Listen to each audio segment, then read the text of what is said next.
you have those in the fridge downstairs? Yeah. It's because we distribute them, so we had extras. So I just What's the name of the? Primos Micheladas. We had a Cinco de Mayo. Yeah, and I know y'all always have beer, so I'm like, I'm gonna just put them in there. Bro, I literally I called Nate and I was like, bro, Jovani got michelada mix. I said I didn't even see that. I took some home. They were really good. Man, our one of well, he's gonna be our new actually, agent. we're live. Sorry Oh, about that. my bad. sorry. Yeah, so I'm just waiting for people to come in here.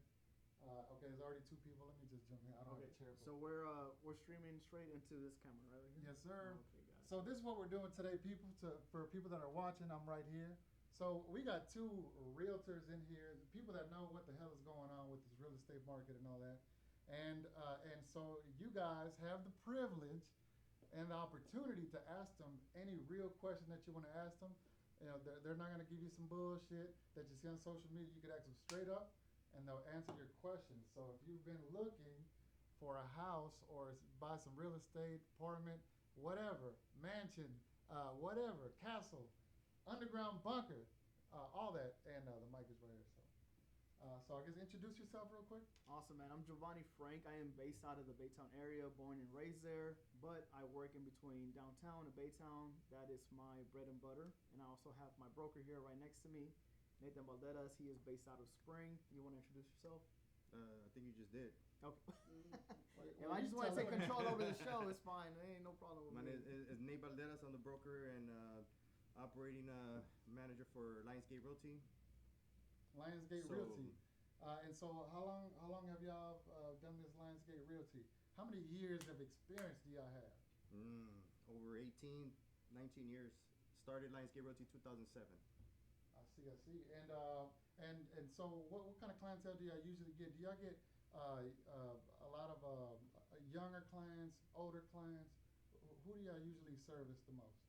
So we have two different type of clientele base. I am really based on the blue collar since I am in the Baytown area. I have a lot of refinery workers, a lot of first-time buyers, and people who are thinking about upgrading. They might have inherited a house from their parents a long time ago, never necessarily bought a house, but now it's time for them to upgrade. So I do have a lot of that clientele.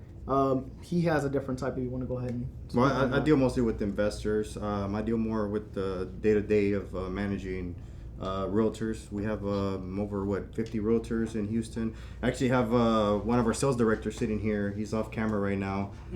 He's a little shy right now, but so we have office here in Houston, McAllen, and San Antonio. Cool. And I guess to get to it, should people be scared to buy homes right now? Absolutely not. Prices are not going down. Well, that's scary in itself, ain't it? No, it's not. It's actually good, you know. So let me ask you this. What is the question that you have for us? So my question is, everything has gone up 15%, and people aren't making the money, and so people are being stretched. They're scared to move on to something bigger that requires more money every month.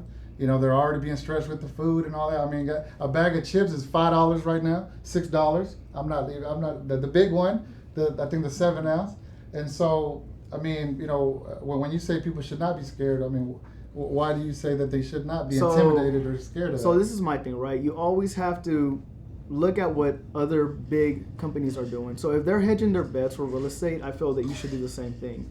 So if you're looking at rent, right, you might think that you're able to leave your rental the next year if you feel that's too heavy for you, but where are you going to move to next year?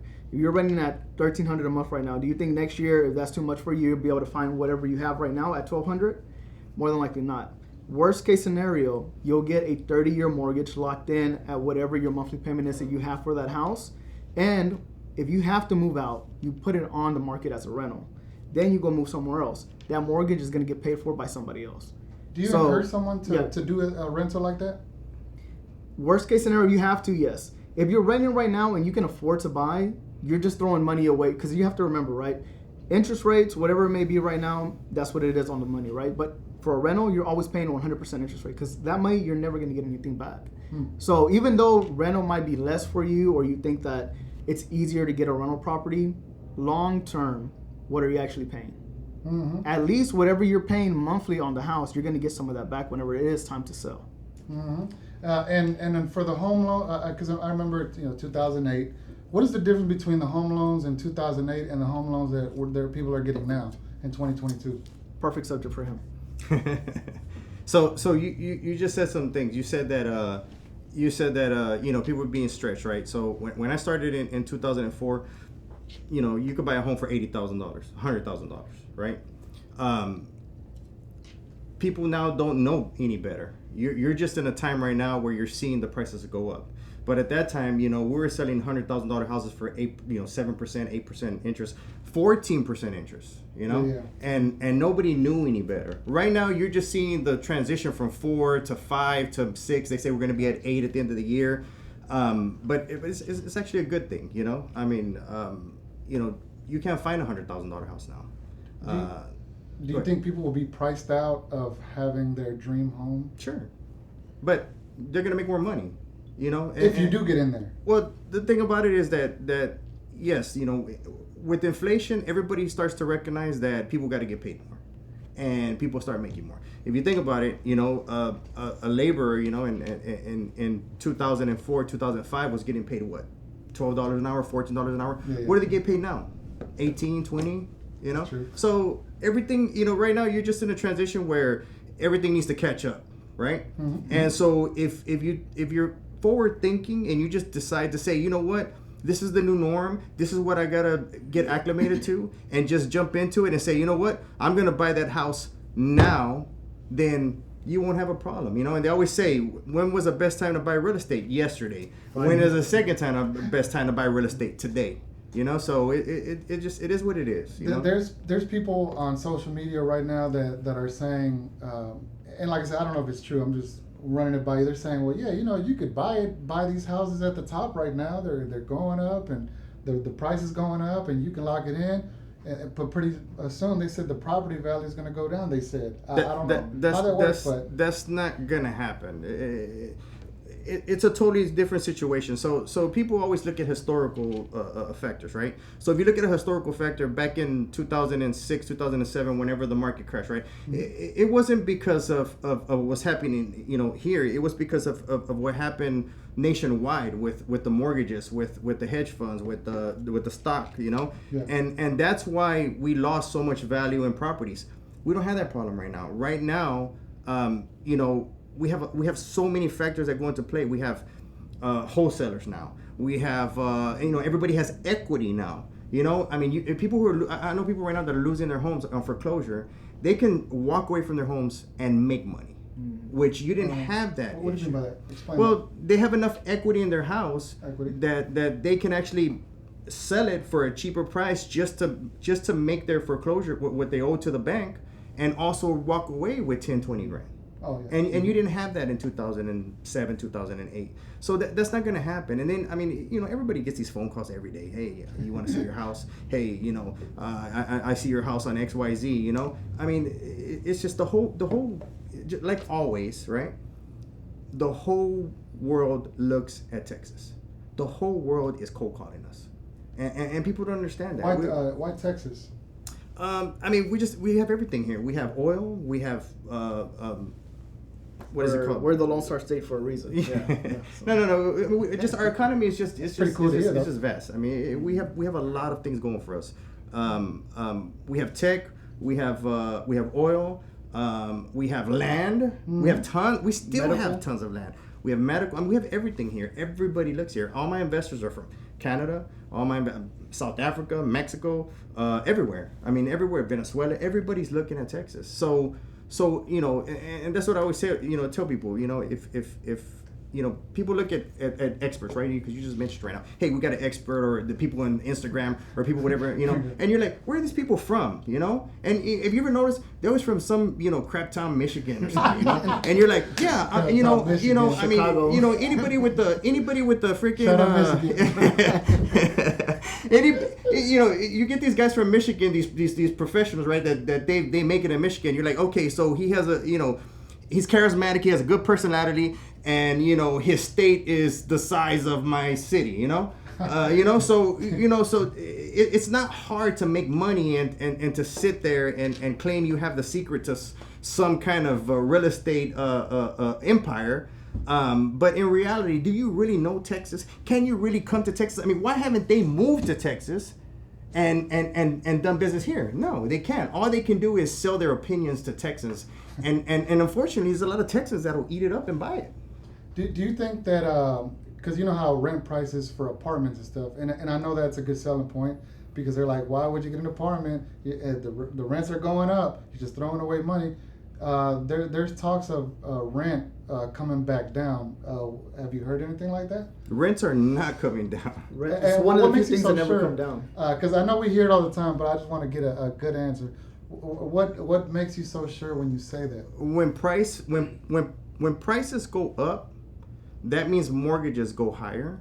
That means rents have to go higher. It's just not just that. Another thing you have to look is at the influx of people moving here versus the properties that are available to house those people. Right. So even if our market was to say takes a 10% cut, those people who are moving here, if they cannot rent if they can't buy within the first year, they have to wait 2 or 3 years. They're renting. So landlords are taking advantage. Right now, this is a time when landlords are going to get rich. It's plain and simple, and it usually happens within these time frames. So whenever there's a recession, it always happens like that. So I'm gonna give you a quick example, okay? So we're building 4plexes and 6plexes in Harlingen, Texas. So you probably don't know where that's at. That's Rio Grande Valley, okay? Well, SpaceX has really brought a lot of business to the Rio Grande Valley, and so we're building these brand new properties, and we're renting them for $11.50 a month each, right? And so you get people from Harlingen, and they're calling you and they're saying, "Hey, how much is the rent? $11.50. Oh my God, that's nuts! Who can afford that? I mean, I'm paying $750. I'm paying $600. I'm paying XYZ, right, for a 2-bedroom apartment. Yeah. But then you get somebody that's coming from Houston. You get somebody that's coming from California, from Austin, moving down to work at SpaceX. They love it. They love it. They're paying $11.50. They say, "Hey, that's great. This rent is awesome." Do you think that Houston? Do you think the price to live in Houston is ever going to get up there like California? Do you think that's a possibility, or do you think we can keep it down a little bit? I don't think so. I think Austin is going to have that issue. Austin made a big mistake, in my opinion. Right? Once again, these are opinions. In going the way of California thinking, and you see that, a lot of Californians flocked to Austin, and they brought their ideas, and the locals ate it up. Okay, Houston ain't like that. We don't care. Nobody's better than Houstonians. Nobody is better than Texans. Nobody's better than Houstonians. We don't care. We're not going to change our ways. So no, it's not going to happen here. But given that, just to add more to that, if Austin does it, and then like Bastrop, because they said Bastrop is starting to go up too. Bastrop, it's outer Austin and all that. Do you and just like I said, I know you just said it, but is there a possibility that it could trickle down from town to town to town, and then force us to do that? And I'm just. I don't think Houston is structured in a way that those type of people want to move here. To be honest. Oh shit! Explain that. So you have a different type of lifestyle down here. If you just separate Houston from Austin, the people who look, so my clientele who are moving, even my clientele from South Africa who's moving down here, who just relocated down here, they did look at Austin, they looked at California, and they look at those places because they were super similar. But the reason why they moved down to Houston was because of the lifestyle that we provide here. Those two lifestyles that they have in Austin and in California is completely separate from Houston. And just not to dive deeper into that, like we all know what I'm talking about. So I mean, we're just clarify those people. Yes. I mean, not even then. Our homeless population is not as bad as it is in Austin versus, and same as in California, right? So they looked at that down here, and I mean, it's like everybody knows what I'm talking. Without me having to say it, y'all understand what I'm saying. It's but for someone that isn't from Texas, how would you explain it? I mean, our track laws allow us to say it. Sure. Y'all can chime in too. You chime in if y'all want to chime in, man. These guys screen, if you want to say off it. Screen. I'm not sure if I can say it on screen. Houston is known for business and hard work ethic, and that's all we do here, right? Exactly. You work, you have fun, you go home, you eat, you do it again. Yeah, so it's a little bit slower paced, and I guess for people that are in Houston and have been here a long time, I mean, basically the way to go is just to get a home because you know what they say, if you want to pass down wealth, and I could be wrong, they say if you want to pass down wealth, you have to hold on to a house for over 100 years. Is that accurate? I'm not familiar with that. I'm Is not that sure, false? What you think? but I just sold a piece of land that his grandfather was born at the land in 1908, Damn. and they're cashing in a couple million. Holy So, but we're talking 300-400 acres worth of land, Hmm. right? A singular house, can't guarantee you're gonna make a couple million, but it's definitely better than renting an apartment for 100 years. True. To flip the question, do you think, given the price of everything, do you think it's smarter to start off buying the land and then you could build your own thing on it, and you know, people don't really No. influence the mortgage? I mean, No. You want somebody to influence That goes. Yeah. That's a whole other subject. That Oh, goes yeah. into a whole. That goes into a whole cultural issue, and I'm assuming you probably have that cultural issue that was passed down by your grandparents, you know, and where you buy a piece of land and you build it brick by brick, and unfortunately, you know, in the United States and Texas, and you know, there it's just you can't do that. Give me some insight. As soon as you buy land, you have to pay taxes. Right. As soon as you buy land, you have to keep up with the lawn maintenance. As soon as you buy land, your neighbor's gonna be coveting your land. You know what I'm saying? So you really can't buy land and keep it for a long time. But if you keep land for 10 years, you're paying taxes on it for 10 years. You're keeping your lawn maintenance on it is gonna add up. So it's really not worth it to do that. It's more worth it if you're gonna do something, just do it all at once. Get a loan from the bank, knock it out, build that dream house, and live in it and enjoy it as you're paying for it monthly. Talk about the You know? bi-weekly payments and how you can Yeah. pay that payment down faster. Say it again? Talk about the bi-weekly payments, how you can pay the What we were talking about earlier about not paying interest rate. Oh yeah, go ahead. Oh, that's interesting. Well, I think you can explain a little bit better than I can. Yeah, so I actually have a loan officer's license, and I'm also a loan officer, so I don't want to get into interest rates and speak to business, but go ahead. So, from my understanding, right, and of course we can sit down and talk about this a little bit deeper, because this is actually, I've never had to explain this to somebody because I'm only 4 years in this business and I haven't had this issue. So once interest rates hit about an 8% or a 9%, Right. a lot of people are going to want to pull away from the market in order to wait until those rates drop down, right? Mm-hmm. But the way we're looking, and if you pay attention to what the Fed said, even though the Feds and home interest rates are two different things, Fed say that they don't care what goes on in the real estate market because their main thing is to bring inflation down. So Right. they don't care what happens in the real estate market. So once those rates start going up, people might be like, you know what, rates are too high for me to buy. The thing is that we can get you in to buy at a 0% interest rate if you pay properly, right? So I believe that it's Pay on properly. if you pay on the 15th and then Okay. you pay again, the rate drops down somehow. I am not 100% sure on this. If somebody off screen wants to help me out with this explanation, because I'm like butchering it. You're talking about bi-weekly payments, right? Bike weekly, there we go. You play with the APR, right? The annual percentage rate that they're charging you. You're breaking it down. Most people get paid bi-weekly. They get paid twice a month. If you have that $1,000 payment, you pay once $500 on the first, $500 on the 15th. You cut down 7 years of your mortgage over that 30-year term, right? So I always encourage this to my client. There's two things that people that work at regular jobs, because a lot of us are self-employed, and in today's market, a lot of people move out to self-employment, right? They start their own business, they're doing their things. But if you're getting paid twice a month, you want to break that payment down bi-weekly, right? You're going to cut 7 years. All of a sudden, that 30-year mortgage is a 23-year mortgage, right? On top of that, everyone usually gets income tax, right? You get tax breaks, you get earned income for Right. children, whatever it is, right? Mm-hmm. Some people get, and I wish I was them, but some people get $3,000, $4,000, $5,000, $6,000, $7,000 in taxes. I always say, throw one extra payment payment directly at your principal. Interesting. So if your mortgage payment's $1,000, you're doing your bi-weekly payments, knocking down 7 years, and then annually you're doing that extra $1,000 to the principal. You're knocking it down an additional 7 years. Oh, so now, shit. Now you turn that 30-year Crazy. mortgage into 16 years. Who cares about the interest rate? You're That's paying. smart. You're paying down the principal Yeah. and not worrying about the interest. If you pay the minimum on a credit card, you're gonna die, right? You'll pay that $500 credit card for 7 years, Forever, right? But if you're paying a little bit extra, even $25 more, even $100 more, you're taking that 30-year mortgage into a 16, 14-year mortgage.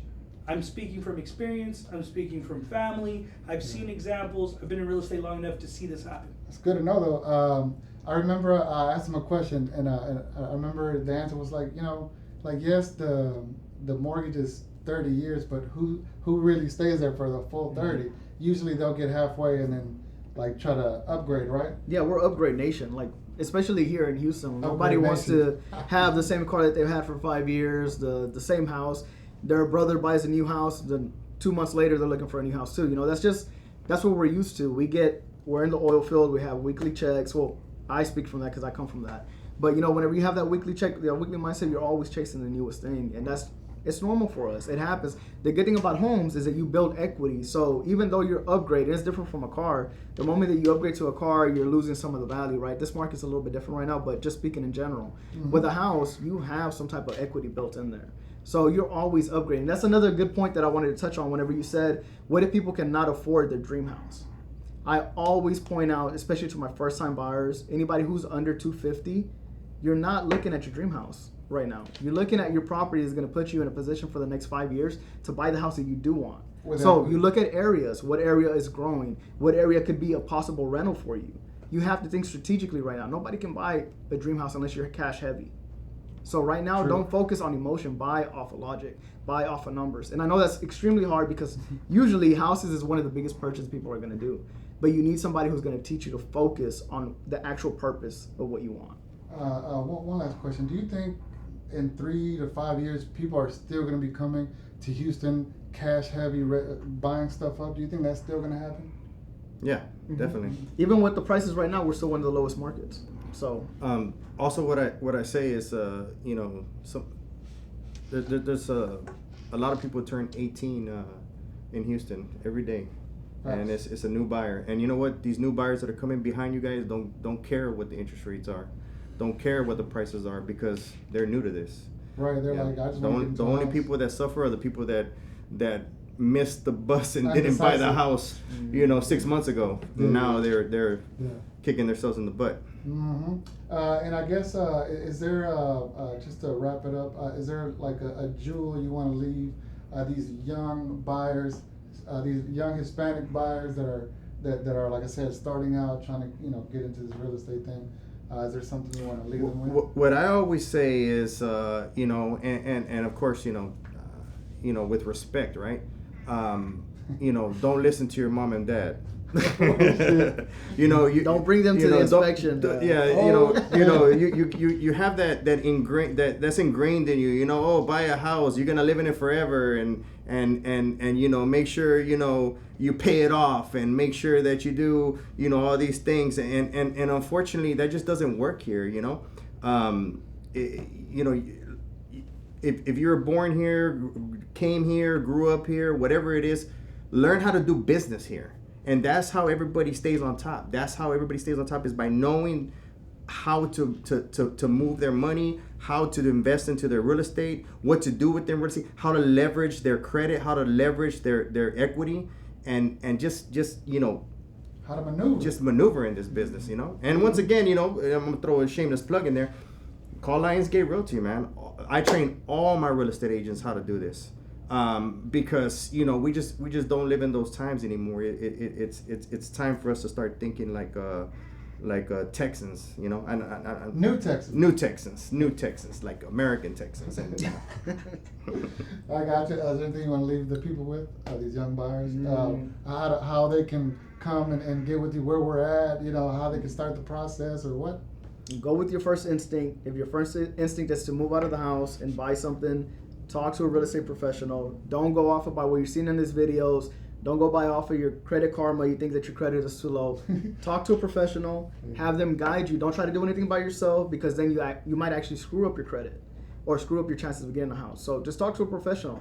It's the easiest thing. Have them set you up on a guide plan. You follow it. You'll be in a house within the next 6 months. And that, that's my biggest thing.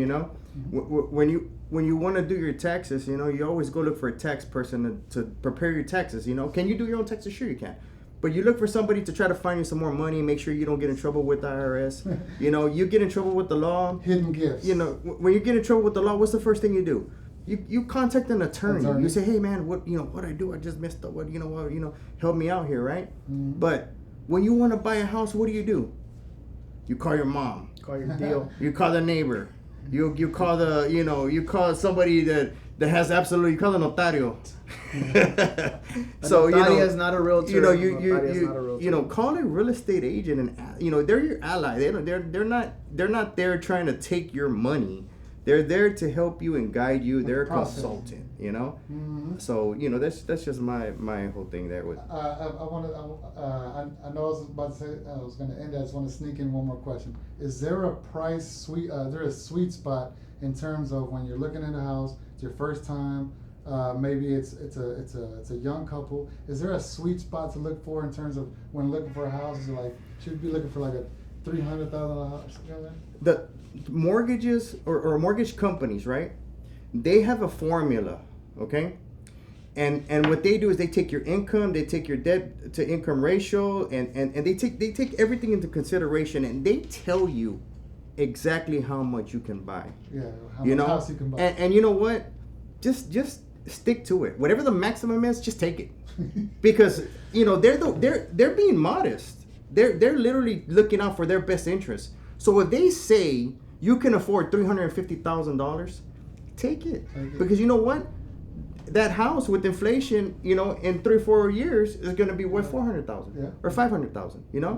So just take it. I know people get approved for like $250,000 or $300,000. Oh no, I want a house for like $200,000 or $199,000.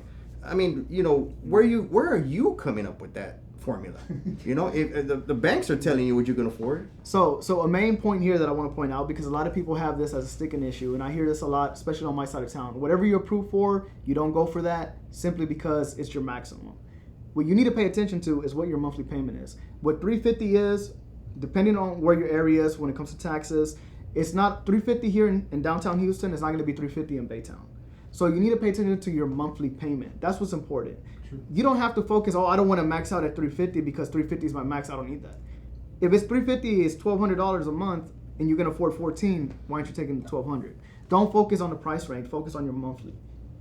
That's where I would leave people at. Yeah, do you recommend people to? I'm just giving you alley-oop. Do you recommend people to move to Baytown to go and buy real estate there? It depends what you want to do. So Baytown is extremely boring. If you're looking to invest, definitely. You'll never have a lack of renters. You'll never have a lack of renters. There's a reason why I'm always in downtown. I live in Baytown, born and raised there, but I'm always down here for a reason, right? But if you're looking for investment properties, you're never going to run out of renters out there simply because the refinery is literally in your backyard. I grew up smelling the refinery drips every day. And now look at you. Exactly, right? Hey, he's a product of Baytown too. So. It's done his growth. Definitely. Well, that was a good convo. I appreciate the information and all that. And is there something you want to throw in there before you get out of here? That's it. Thank you so much. Cool. Lionsgate Realty, where are we? How can they get a hold of you? You can reach out to us on Instagram at Lionsgate Realty, or you can reach out to me, Jovani the Realtor. You have Vic Torino. I forget what's your tag? Realtorino. We'll put it up here in the description somewhere. But yeah, reach out to us at Lionsgate Realty on Instagram. Cool. Appreciate you. And there it is. And cut.